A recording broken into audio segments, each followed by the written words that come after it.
សួស្តីកូនទាំងអស់គ្នាថ្ងៃនេះយើងរៀនមេរៀនទី8ភ្ជញ្ជាអ្នកឆពួកអឆ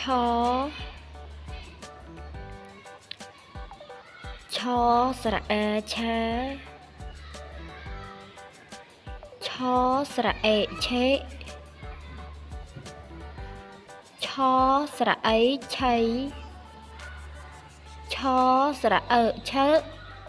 ឆស្រៈអើឈើឆស្រៈអូឆោឆស្រៈអូឆោឆស្រៈអ៊ូឈួឆស្រៈអើឆា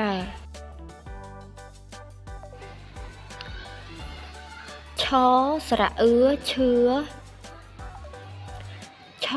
ស្រៈអៀឈៀឆស្រៈអេឆេ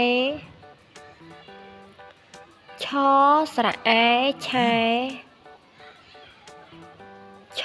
ស្រៈអៃឆៃឆស្រៈអោឆោឆស្រៈអៅឆៅឆស្រៈអ៊ំឆុំ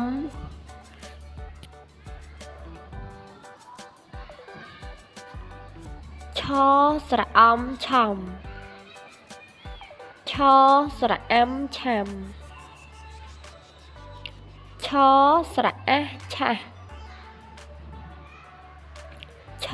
ស្រៈអោះឆោឆស្រៈអេះឆេះ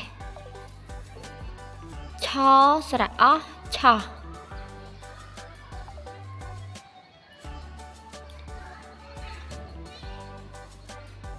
ឆាឆស្រៈអាឆា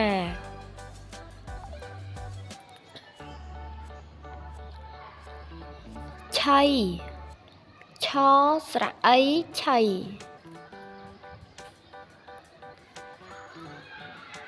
ឆៅឆស្រៈអៅឆៅ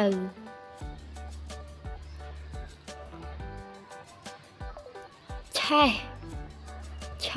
ស្រៈអេះឆេះឆាឆៅខោចៅកែឆេះ